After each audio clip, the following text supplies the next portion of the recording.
Class 12 chemistry का lesson 5 का आज नेक्स्ट वीडियो शुरू करते हैं, जिसमें सबसे पहले आज हम लोग पढ़ेंगे कोलाइडी। आप बता सकते हैं कि कोलाइडी एक विषमांगी तंत्र होता है जिसमें एक पदार्थ बहुत बारीक कणों के रूप में एक दूसरे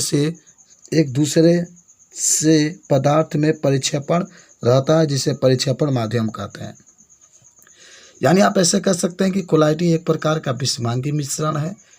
इसमें जो घुला होता है उसको हम लोग परिक्षिप्त प्रवास्ता कहते हैं, जिसमें डाला जाता है उसको परिक्षेपण माध्यम कहते हैं।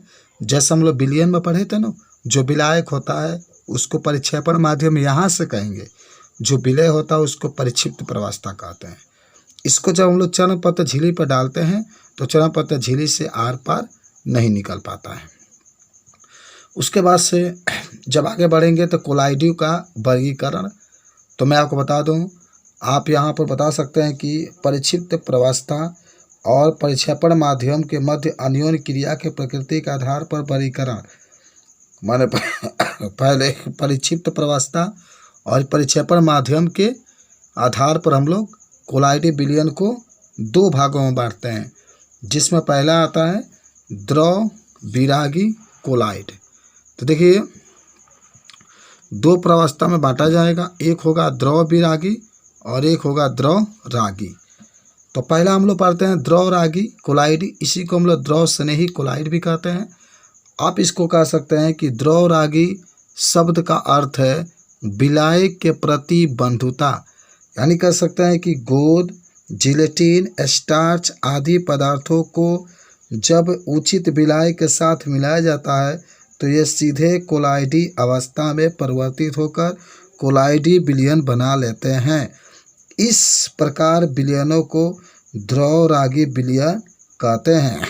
इन विलयनों का एक महत्वपूर्ण लक्षण यह है कि यदि परिक्षिप्त प्रवास्ता को परिक्षेपण माध्यम से पृथक कर दिया जाए तो उसे परिक्षेपण माध्यम पुनः मिलाकर विलय को दोबारा बनाया जा सकता है। यही कारण है कि इन विलयनों को उत्तरक्रमणीय विलयन भी कहते हैं और ये विलय पर्याप्त अस्थायी होता है, ये विलयन पर्याप्त अस्थायी होता है। यानी कहने का मतलब है कि अगर हम लोग पानी ले लें, जल ले लें या कोई विलायक ले लें, इसमें बाहर से कोई पदार्थ अगर डालते हैं तो पदार्थ उसमें वो घुल जाता है और घुल करके एक प्रकार का विलयन बनाता है, जिसे हम लोग द्रव रागी विलयन कहते हैं। हम चाहें तो अगर जो डालते हैं बाहर से उसको अलग कर दें तो पुनः डाल करके हम लोग इसको बार बार बना सकते हैं, इसीलिए इसे उत्तरक्रमणीय विलयन भी कहते हैं और ये विलयन पर्याप्त अस्थायी होता है। यदि परिक्षेपण माध्यम जल हो तो उसे जलरागी कोलाइड कहते हैं।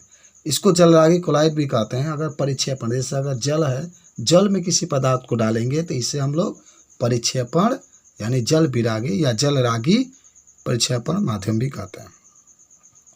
एक होता है द्रव रागी कोलाइड, आप कह सकते हैं द्रव विरागी कोलाइड। द्रव विरागी शब्द का अर्थ है विलायक के प्रति कम बंधुता।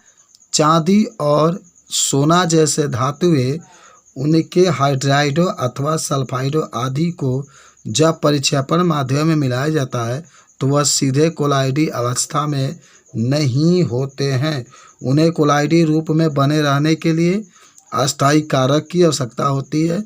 ये अनुत्क्रमणीय होते हैं क्योंकि अवक्षेपित होने पर ये विलायक के साथ मिलकर कोलाइडी विलयन नहीं बनाते हैं। यदि परिक्षेपण माध्यम जल हो तो इसे जल विरागी कोलाइड कहते हैं।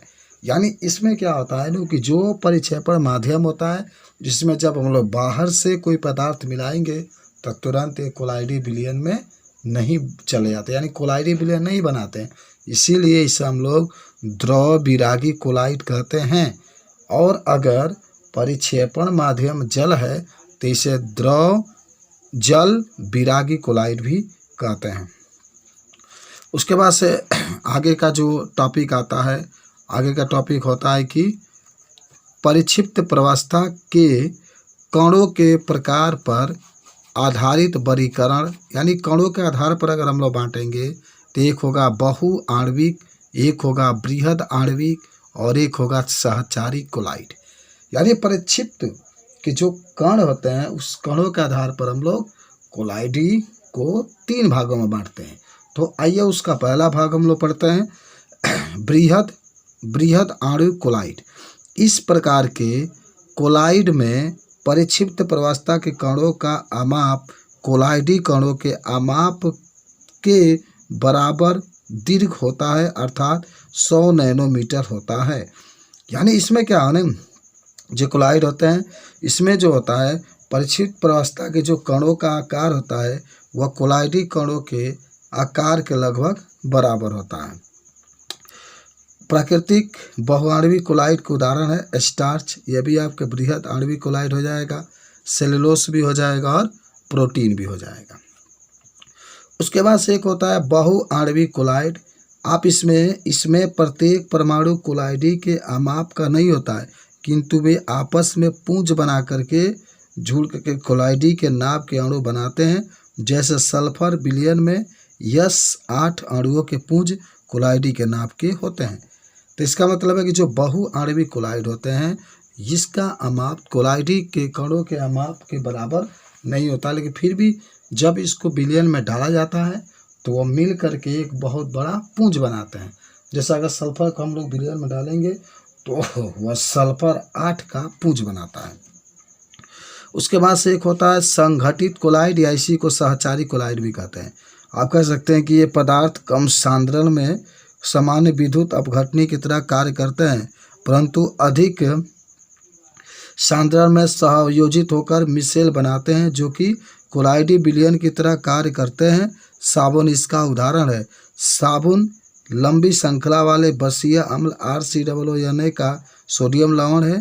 पानी में डालने पर साबुन RCOO- तथा Na+ देता है। ये RCOO- आयन मैल के कण के चारों ओर संगठित होकर मिसेल बनाते हैं, ये बता सकते हैं।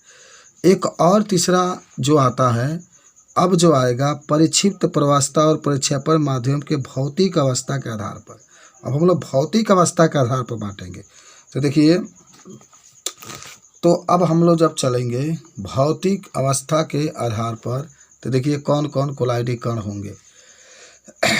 एक होगा ठोस को ठोस में मिलाएंगे, यानी परिक्षेपण देखिए 3, एक ठोस होगा, ठीक है, और उसमें ठोस मिलाएंगे तो इसे जो कोलाइडी बनता है उसको ठोस साल, उदाहरण में कुछ रंगीन कांच या रत्न। अब देखिए जब परिक्षेपण द्रव होगा इसमें ठोस मिलाएंगे तो साल कहलाता है और ये पेंट वगैरह हो जाएंगे। अब परिक्षेपण गैस होगा, परिक्षिप्त ठोस होगा तो एरोसॉल बनता है, धुआं और धूल का। इसी तरह से ठोस है परिक्षेपण, परिक्षिप्त द्रव जेल कहते हैं, पनीर, मक्खन, जेली इत्यादि। परिक्षेपण है द्रव, इसमें द्रव मिलाएंगे, इसको इमल्सन या पायस कहते हैं, दूध, बालों की क्रीम इत्यादि। परिक्षेपण गैस है और यहाँ पर परिक्षेपण गैस है